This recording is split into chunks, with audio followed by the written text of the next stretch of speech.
Alvíceras. Êxodo, frente e verso, o Deus que fala. Na primeira ocasião em que a expressão o Deus vivo, essa expressão o Deus vivo, aparece na Bíblia, no Velho Testamento, ela aparece lá em Deuteronômio, capítulo 5, versículo 26, e ela aparece numa ligação com a comunicação verbal desse Deus. Então, esse Deus vivo, assim chamado Deus vivo, essa expressão aparece no momento em que esse Deus ele está falando, ou no momento em que se está dizendo que esse Deus fala poderosamente. Ou seja, a vivacidade, né, o poder, a existência, a realidade desse Deus, por isso é um Deus vivo, ela está intimamente ligada, ela é relacionada pelo autor bíblico a, enfim, sua capacidade de falar. Portanto, o verbo falar aqui, né, muito envolvido, muito irmanado, muito harmonizado com o verbo agir, né, com o verbo viver, com o verbo viver aqui é no sentido de fazer, agir, no sentido de ser oposto a morto, né, no sentido de ser oposto a inerte, né, aquilo que não se manifesta. Então, o Deus que se manifesta, ou seja, o Deus vivo, ele se manifesta quando fala. Basicamente, é essa a relação que deve ser feita aqui. E se ele se manifesta quando fala, ele fala quando se manifesta. Então, o falar de Deus é o agir de Deus. No falar de Deus, você tem o executar de Deus, a transformação de Deus, os milagres de Deus. Por isso aqui, essa crença, né, de que no falar esse Deus age, o poder desse Deus se manifesta no falar, é por isso que lá mesmo, já em Gênesis, no primeiro capítulo, no segundo capítulo, você já vê esse Deus, na verdade no primeiro capítulo, você já vê esse Deus criando tudo o que existe justamente através de quê? Do falar, né?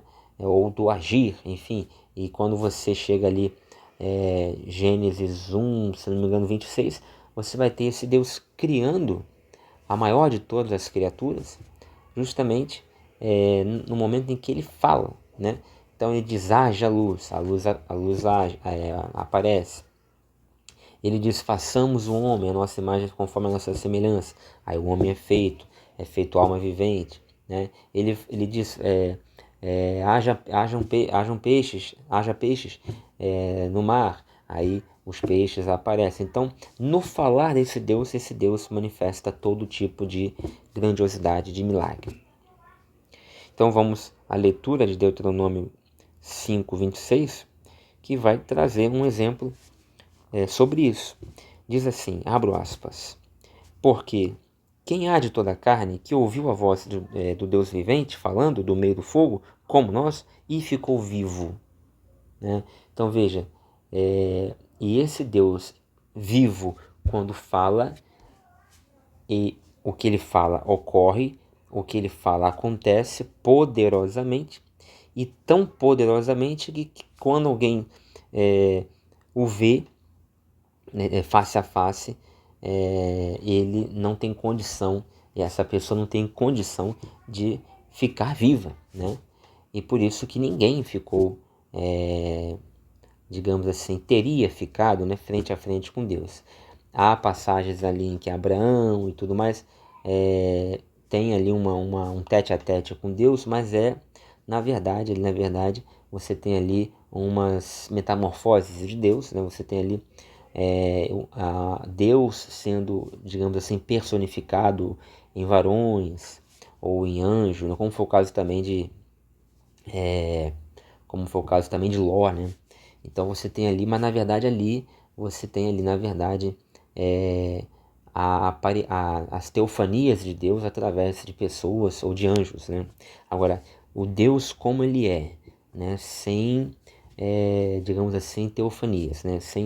Na verdade, sem ser representado por outros personagens, anjos ou varões, enfim, esse Deus, como ele é, não, se ele aparecer para uma pessoa, segundo a teologia veterotestamentária, essa pessoa falece, né? Essa pessoa vira pó ali naquela mesma hora. Então, por isso é que o autor de Deuteronômio, capítulo 5, versículo 26, vai perguntar: por que quem há de toda a carne que ouviu a voz do Deus vivente falando do meio do fogo, como nós, e ficou vivo, né? E aí você diz, então, conforme aí o texto do versículo, essas pessoas, né? Ou seja, os israelitas ali, Moisés, ficaram, né? Então, foram a exceção. E realmente, naquele momento ali você tem a crença de que o povo de Deus, Moisés, né, eles ouviram a voz de Deus vivente falando no meio do fogo e ficaram vivos, né? E aí você tem então uma exceção, uma quebra de regra, porque o povo de Israel foi o único, segundo o texto de Deuteronômio, o único povo que teria presenciado, ouvido a voz de Deus, né, e teria ficado vivo. É claro que isso aqui é uma exclamação feita pelo autor de Deuteronômio 5, 26, mas várias outras situações Deus falou e as pessoas ficaram vivas, né? A começar pelo próprio Jesus, que é Deus. Ou até hoje, no dia a dia, alguém relata, né, conta que ouviu a voz de Deus e tal. Agora, é claro que essa voz de Deus aí, né, ela é, digamos assim, na mente da pessoa, né? Só que, veja, e Jesus? Jesus falou, né, com os discípulos. Ninguém morreu porque falou com Jesus, né? Ah, não, mas Jesus não estava provido das suas características divinas. É claro que estava, né? É claro que algumas virtudes, algumas características teologais ali, né, divinas, Jesus ele aniquilou, ele teve isso adormecido, né, para poder estar aqui embaixo na terra, né? Agora, no próprio Velho Testamento você tem Deus falando com um, com o outro e ninguém morreu, né? Deus fala, por exemplo, com Samuel, Samuel, Samuel, e fala 3 vezes e aí que Samuel não morreu por conta disso. Então é apenas uma exclamação, é o que está pensando, é o que está acreditando aqui o autor de Deuteronômio 5:26. Não tente harmonizar como 99,99% dos protestantes fazem. Não tente harmonizar esse texto com essas outras passagens que eu estou falando, com essas outras coisas que eu estou falando. Você vai perder o seu tempo, vai parir uma teologia abstrusa e abjeta. Não tente fazer isso, tá? Não tente fazer. Leia como uma literatura e você aplique como um manual espiritual na sua vida. Bíblia Sagrada você lê de maneira anagógica, como respeitando as técnicas literárias de tipologia textual, interpretação de texto, língua portuguesa, e aplicando como manual espiritual para a sua vida, tá? Para os seus valores, princípios, para a sua fé. É assim que você lê a Bíblia Sagrada. Muito bem, vamos continuar então aqui.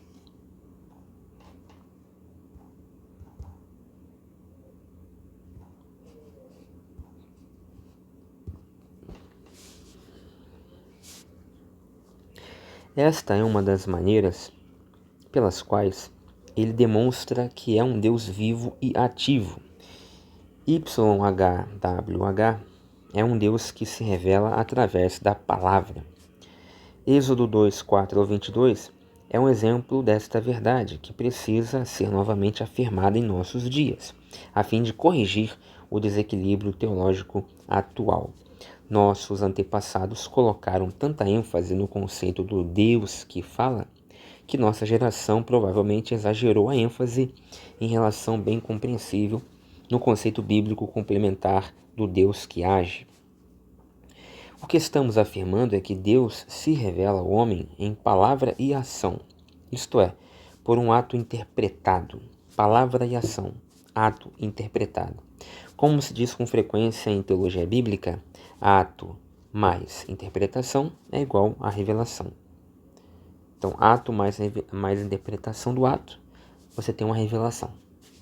É isso. Então você tem lá, né, uma coisa que acontece e que é interpretada, e logo ao ser interpretada você tem a revelação da verdade, manifesta através da interpretação do que aconteceu. Algo acontecer e isso não ser interpretado por alguém, não vai fazer nesse alguém um efeito. Porque para fazer efeito tem que fazer antes sentido. Para fazer sentido tem que haver uma interpretação. Na Bíblia, a palavra profética precede frequentemente o ato. Primeiramente vem a promessa e depois o seu cumprimento. Falando em termos abstratos, dizer que ele é o Deus que fala é a simples afirmação do princípio de que a revelação de Deus é sempre intelectualmente compreensível e comunicável. Tanto pode ser entendida pelo que a recebe, quanto comunicada a outros. Foi isto que tornou possível a futura sequência de profetas em Israel, com sua interpretação da história da nação. De fato, a vocação e experiência de Moisés, junto à sarça ardente, determinam o padrão para todas as vocações proféticas posteriores. Então você tem essa revelação da sarça ardente lá em Êxodo 3, do capítulo 1 do versículo 1 ao versículo 6. Quando qualquer dos profetas subsequentes afirmava, assim diz o Senhor, como por exemplo lá em Amós 1:3, estava afirmando a mesma verdade afirmada por Moisés, não em termos de algum princípio abstrato, mas de sua própria experiência concreta e pessoal. Então, o profeta revela, mas ele revela com base no que Deus faz na vida dele, ou seja, o ato, e com base no que ele interpreta do que Deus fez na vida dele. E é essa interpretação que ele faz do que Deus fez na vida dele vai fazer ele falar ou escrever. E ao falar e escrever, ele vai então entregar a revelação. Tá?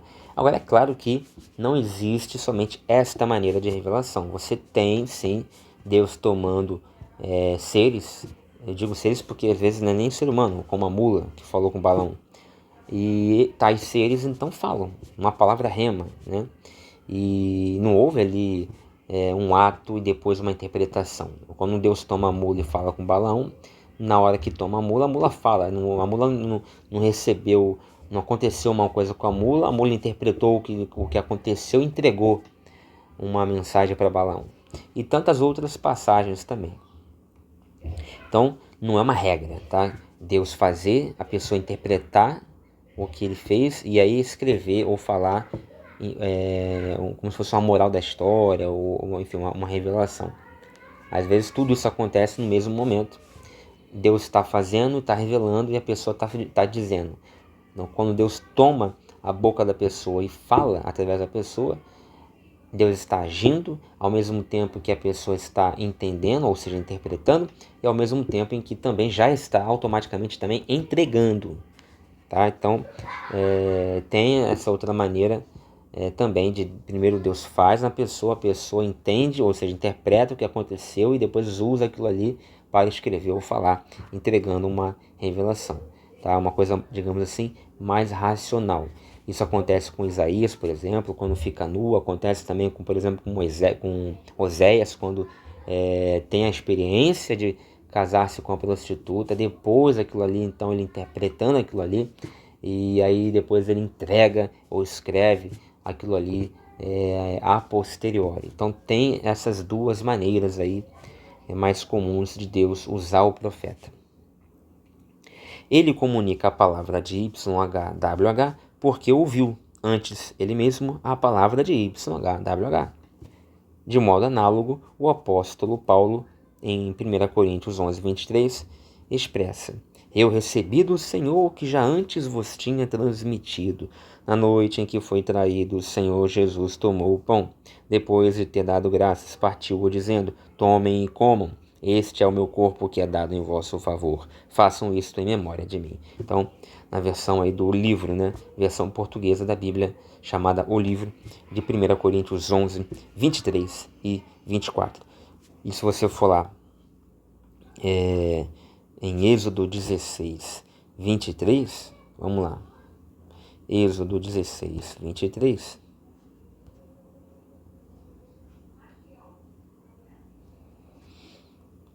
e ele disse-lhes: Isto é o que o Senhor tem dito, amanhã é repouso, o santo sábado do Senhor. O que quiserdes cozer no forno, cozei-o, e o que quiserdes cozer em água, cozei-o em água, e tudo o que sobejar, guardai para vós até amanhã. Ou seja, o Senhor disse, né? E aí, depois que ele disse, o profeta que ouviu, né, ele vai lá e repassa ao povo. Então, é uma das maneiras, como já falamos.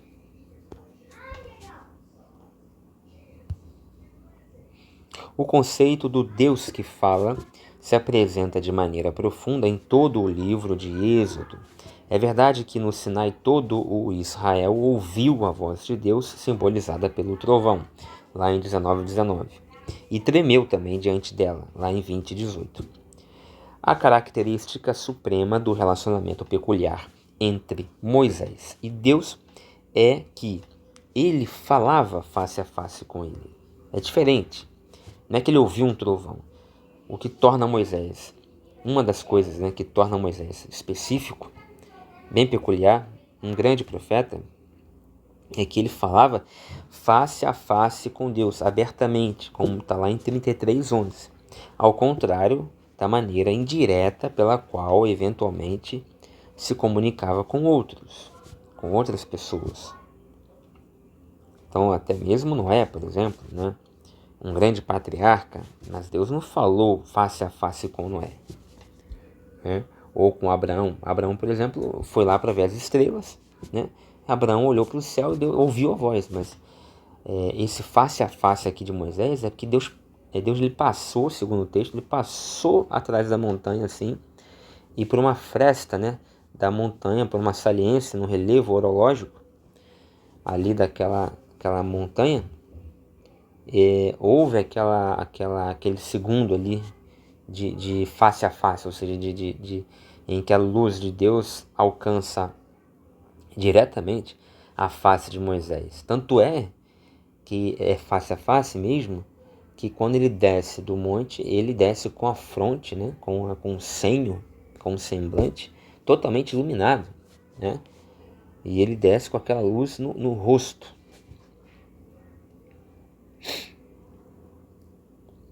Na verdade, o que chamamos... Não, antes um pouquinho. Quando a grande aliança é celebrada no Sinai, seus alicerces são as palavras de Deus. Então você vai lá em 24:8, você vai ver isso. Êxodo 24:8. Vamos lá. Olha aí o que diz, ó. Êxodo 24:8. Então tomou Moisés aquele sangue e espargiu-o sobre o povo e disse: Eis aqui o sangue da aliança que o Senhor tem feito convosco sobre todas estas palavras. Então o Senhor que faz uma aliança e sustenta essa aliança nas suas palavras. Então as palavras de Deus como que fiadoras de uma aliança com o homem. Muito bem. Na verdade, o que chamamos de 10 mandamentos, ou decálogo, era para o israelita as 10 palavras da revelação divina. Apenas por serem as palavras da revelação divina é que se tornam mandatórias. Além do mais, por ser um Deus que fala, ele é um Deus que tem prazer em declarar sua própria natureza. O começo desse processo se encontra na revelação do nome YHWH a Moisés, na sarça ardente.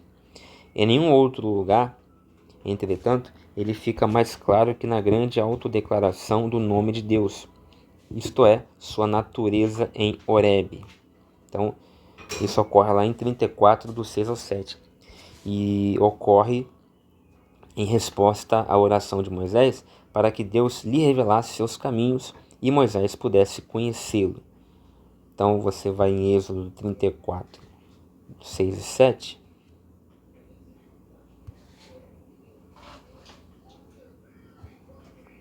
Passando, pois, o Senhor perante ele, clamou: o Senhor Deus, misericordioso e piedoso, tardio em irar-se e grande em beneficência e verdade, que guarda a beneficência em milhares, que perdoa a iniquidade e a transgressão e o pecado, que ao culpado não tem por inocente, que visita a iniquidade dos pais sobre os filhos e sobre os filhos dos filhos, até a terceira e quarta geração.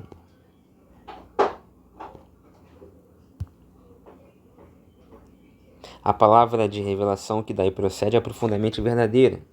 Homem algum pode experimentar a Deus tal como Ele é, em todo o seu esplendor.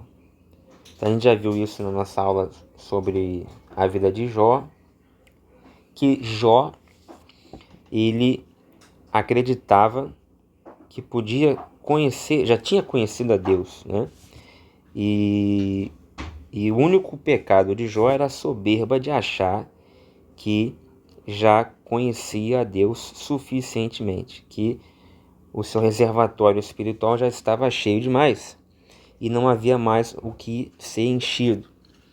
E essa soberba de Jó foi o único defeito que foi encontrado. Curiosamente, Satanás, ele que desafiara a Deus e meio que apostou com Deus achar um defeito em Jó, ele não identificou isso, né?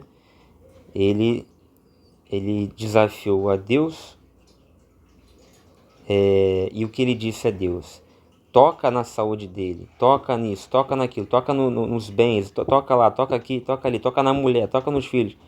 E você vai ver se ele não vai blasfemar, se ele não vai, murmurar, reclamar e deixar de seguir você e tal, aquela coisa toda. Aí Deus falou assim: então tá bom, então vai lá, só não toca na vida dele. Mas aí o que acontece? Satanás foi lá, tocou em tudo, Jó passou incólume pelas provações, morreu filho, morreu um monte de gente, ficou pobre, tudo no mesmo dia. E, curiosamente, Satanás não atentou, segundo o relato, para o único pecado que Jó tinha, que era o da soberba, né? Jó acreditava que já conhecia a Deus suficientemente. E Satanás ali dormiu no ponto e não... Porque ele poderia, tá vendo só Deus, tá vendo só Jeová, tá vendo só o Criador. Ah lá, realmente ele não reclamou, né, das feridas, né? Que os pastores aí, até o Hernandes Dias Lopes fala, né, que Jó se coçava com caco de telha. Agora, eu não sei como se não tinha telha naquela época, mas tudo bem. Esse aí é outro papo. Mas aí ele passava por aquilo tudo e tudo mais. E o que acontece? Mas ele não pecou. Aí na hora que ele peca, ou seja, no momento em que ele comete uma falha, que é se sentir soberbo demais na sua relação com Deus, o próprio Satanás não percebe isso. E ali que era a hora de apontar e ganhar ali o embate ali, né, a aposta que ele fez com Deus, Satanás não ganha. Claro, a gente sabe que não ganha porque não era para ganhar, a história foi feita dessa maneira para que Satanás não ganhasse. Nada disso aconteceu, na verdade, mas a história ela foi feita, né? A gente sabe, né, inclusive, que a história de Jó ela é um remake de outras histórias, né? Daquela região ali mesopotâmica, e a gente sabe como também outras tantas histórias, né, bíblicas são remakes, são adaptações de outras histórias mais antigas ali da Babilônia e daquela região mesopotâmica. Mas isso aí é outra história. O que eu queria dizer aqui, o foco aqui, esse Deus poderoso, todo-poderoso, o homem ele não é capaz de contê-lo e de ouvi-lo, né? Essa é a teologia de Êxodo, né? Deus não o homem não é capaz, na verdade, de Deuteronômio, o homem não é capaz de ouvi-lo e ficar vivo, de vê-lo e ficar vivo. Isso é a teologia de Deuteronômio. Mas na teologia de Êxodo, o homem consegue vê-lo, o homem consegue ouvi-lo, e não é só Moisés que consegue vê-lo e ouvi-lo, o povo consegue ouvir a esse Deus também, né? Da sarça ali, do fogo, aquela coisa toda. Então, e mesma coisa em Gênesis, e aí até mais, né? Em Gênesis, o homem consegue não apenas ver a Deus e ouvir a Deus, como também andar com Deus. Você tem lá Enoque, que andou com Deus, lá em Gênesis, se não me engano, Gênesis 5. Você tem Noé, que também falou com Deus. Você tem Abraão, que falou com Deus, conversava com Deus, até esteve na presença de Deus quando foi visitado por 3 varões ou anjos, enfim. Ló, a mesma coisa, e assim por diante, né? Então, com o avançar do Pentateuco, essa crença de que é impossível o homem conter Deus, estar na presença de Deus de maneira direta, ouvir a Deus e ficar vivo, isso vai avançando no Pentateuco. Quando chega no 5º e último livro do Pentateuco, já fica mais claro essa distância, né, que separa o homem de Deus, ela aumenta, e Deus fica como que fica mais soberano, mais onipotente, ele vai crescendo, e não à toa que o enoteísmo vai também perdendo espaço e vai crescendo o monoteísmo. Já vimos também no nosso curso de Gênesis que no início do Pentateuco, o povo de Israel acreditava que existiam vários deuses, só que o Deus deles, Javé, era mais forte. É o enoteísmo, com H. Agora, com o avançar dos livros no Antigo Testamento, esse povo israelita vai acreditando que não é que existem outros deuses mais fracos que o nosso. Não existem outros deuses, fracos ou fortes, e o único que verdadeiramente é Deus é o nosso. Aí você tem um monoteísmo. Mas voltando aqui para Êxodo, então ele se comunicava com os outros, né? Deus se comunicava ali, só que uma coisa específica é para Moisés, né? Uma coisa bem especial é para Moisés, porque Moisés realmente, de toda a Bíblia Sagrada, é o único que vê a Deus Pai, né? Face a face. Agora, ele vê entre aspas, né? Na verdade, foi uma luz que passa, Deus passou e ofuscou ali as vistas de Moisés.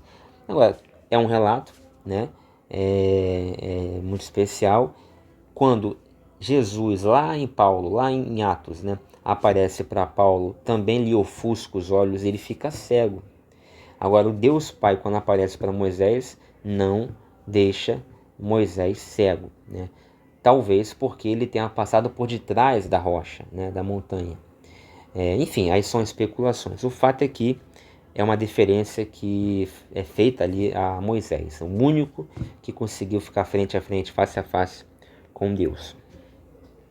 Na verdade, o que chamamos de 10 mandamentos era para o israelita as 10 palavras da revelação divina. Apenas por serem as palavras da revelação divina é que se tornam mandatórias.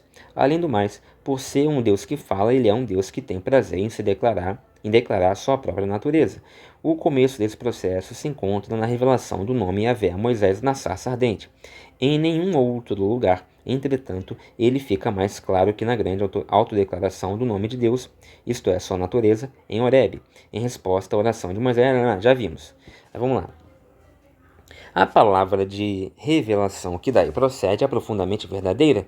Homem algum pode experimentar a Deus tal como ele é, em todo o seu esplendor. Aí falamos de Jó, que achava que poderia já ter experimentado na plenitude o Deus dele, e quebrou a cara, e foi aí que ele cometeu o seu pecado. E curiosamente Satanás não apontou o dedo, poderia ter apontado e vencido ali a aposta com Deus, mas engoliu barriga, né? O Satanás engoliu barriga, e no único pecado que Jó bacorejou os sinais, né? Do qual Jó bacorejou os sinais, e enfim, engoliu barriga. Contudo, Deus pode ser conhecido através das marcas de sua passagem, por aquilo que fez, per vestigia em latim. Tu me verás pelas costas, é o que ele disse para Moisés, lá em 33, 23. Então, Deus ele não pode ser visto, na verdade, frente a frente, face a face. Moisés não ficou cego como Paulo porque Deus não viu face a face. Na verdade, é dito no Antigo Testamento que Moisés esteve face a face com Deus. Mas, na verdade, o próprio Antigo Testamento, Êxodo, afirma que Moisés nunca esteve face a face com Deus. É mal traduzida essa expressão face a face, tete a tete. É uma proximidade que é característica de um diálogo, de alguém que está falando assim muito próximo, no mesmo nível com esse outro alguém, uma distância curta, tá? Mas tete a tete, face a face, não. O próprio Antigo Testamento fala que não foi face a face. O que o Antigo Testamento fala, lá em Êxodo 33, 23, é Deus falando para Moisés que tu me verás pelas costas. Como é que você vai dizer que Moisés viu face a face a Deus se Deus, segundo Êxodo 33, 23, disse que Moisés o veria pelas costas, tá entendendo? Então veja, não tente harmonizar como fazem 99,99% dos protestantes. Não tente harmonizar, vai errar, tá? Vai errar. Concentrem-se no intuito principal do texto. Mas vamos lá. Assim é o Deus comprovado pela experiência de Israel que será proclamado, o mesmo Deus que Israel ainda viria a encontrar no futuro. Esta autorrevelação é, em certo sentido, uma reiteração e, noutro, uma ampliação da revelação anterior contida no nome YHWH. Por exemplo, a construção tipo idem per idem, encontrada aqui, terei misericórdia de quem eu tiver misericórdia, e me compadecerei de quem eu me compadecer. Isso aqui é o que? É o que se chama de construção sintática idem per idem. Ou seja, ele afirma uma coisa, terei misericórdia.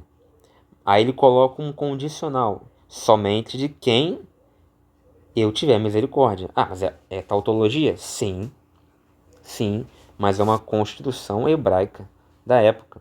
Aí ele vai e diz assim, me compadecerei. Mas me compadecerei de quem? De quem eu me compadecer, claro, mas é tautológico. Idem per idem. Então, a construção, né, desse tipo idem per idem não é apenas uma explicação do nome YHWH, ou seja, Jeová, Yahvé, mas possui também a mesma forma gramatical da explicação anterior, eu sou o que sou. Então aquela revelação do nome, né? O nome de Deus, o nome de Jeová, o nome de Yahvé, quando ele diz lá em Êxodo 3,14, eu sou o que sou, né? Eu sou o que sou. E isso é uma construção idem per idem, como também terei misericórdia de quem eu tiver misericórdia, e me compadecerei de quem eu me compadecer. Ou seja, é idem per idem.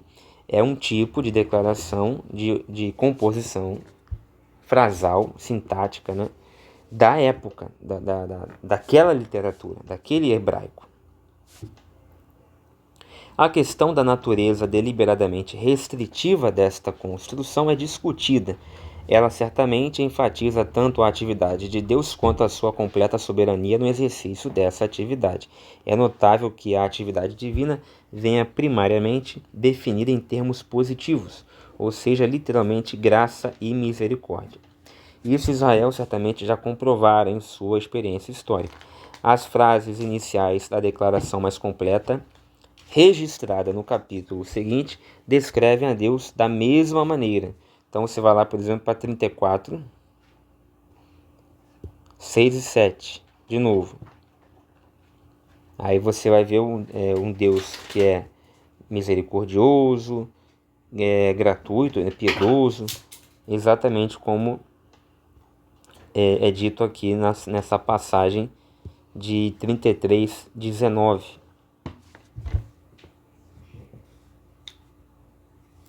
A parte final do versículo 7, no entanto, apresenta o aspecto negativo da destruição. Aí diz assim, ainda que não inocente o culpado.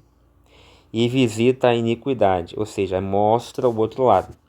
Esse aspecto é necessário a uma representação completa de quem é Deus. A semelhança a Êxodo 25, do 5 ao 6, é assinalada com muita frequência em ambos os aspectos. Não é por acaso que, nos dois exemplos, esta autodeclaração, querigma é uma palavra da teologia neotestamentária, só que no Novo Testamento você tem querigma como sendo a pregação apostólica antes das escrituras neotestamentárias. Então você tinha a pregação do evangelho de boca. Então o querigma apostólico, a declaração dos apóstolos. Querigma significa dizer, declaração. Então aqui você tem uma autodeclaração de Deus, um autoquerigma. Deus dizendo quem ele é. Eu sou o que sou, faço misericórdia, tenho misericórdia de quem eu tiver misericórdia. Quer dizer, Deus dizendo quem ele é, para depois o homem dizer para o outro homem quem é Deus. Então primeiro Deus diz para o homem, eu sou isso. Depois o homem, então tá bom. Então, gente, ele é isso. Aí o homem começa aí surgem os profetas. Esta autodeclaração de Deus se encontra no contexto dos mandamentos dados a seu povo. Então, mesma coisa, Deus vai lá e escreve. Depois o homem vai lá e escreve também. Ele vai lá e escreve o decálogo. Aí depois que Deus, com o dedo dele, escreve o decálogo, o homem vai lá e escreve o código da aliança, e assim por diante. Claro que isso aqui na ordem teológica aqui do Pentateuco. Em Êxodo 20, o contexto é o decálogo moral, ao passo que no capítulo 34 o contexto é o chamado decálogo ritual, que trata, só que o decálogo ritual não tem deca, né? Não tem 10, não é uma lei com 10, não são 10 leis, não são 10 palavras, é decálogo é modo de dizer. E o decálogo ritual, que trata principalmente das festas religiosas de Israel, são 7 na verdade, não são 10. Em ambos os casos, Yahvé tem o direito de legislar por ser quem é e por ser o que revelou ser na vida de Israel. Esta autodeclaração divina continua a níveis cada vez mais profundos ao longo da revelação no Velho Testamento. Para o crente, todavia, é a vinda de Jesus Cristo, a palavra de Deus encarnada, que torna completa e final a definição da natureza de Deus. Então, Deus, ele fala que ele é o que é. Ele fala que faz misericórdia, tem misericórdia de quem tiver misericórdia. Ele vai falando, ele vai se apresentando, ele vai se autodeclarando nesse autoquerigma. Depois os profetas falam quem ele é, mas você só vai saber quem ele é de fato quando Jesus encarna. E aí, quando ele se encarna em Cristo, é que de fato a revelação é fechada. A revelação de quem ele é fechada. Vamos fechar aqui, peraí, que a tela entortou aqui. Vou ficar em pé mesmo. Muito bem. Então, Jesus Cristo, a palavra de Deus encarnada, que torna completa e final a definição da natureza de Deus. Nela, Deus finalmente se revelou de maneira mais perfeita através de seu Filho. Então, Deus, ele cria o mundo, depois ele diz a essa criação ao homem quem ele é, depois os profetas dizem ao homem, escrevem ao homem quem ele é, mas o homem só vai de fato conhecer quem ele é quando esse mesmo Deus encarna. Muito bem, então esse foi o trecho do meu livro, O Deus que Fala. Quando ele fala, ele age. Quando ele age, ele fala. O agir de Deus no falar de Deus. Essa é a teologia do Êxodo, é a teologia de Gênesis. Haja luz, façamos o homem. Sempre no falar, Deus ele age, ele manifesta o seu poder no falar. No falar. Muito bem, então no próximo vídeo veremos o Deus que é transcendente. Até o próximo vídeo, se Deus quiser.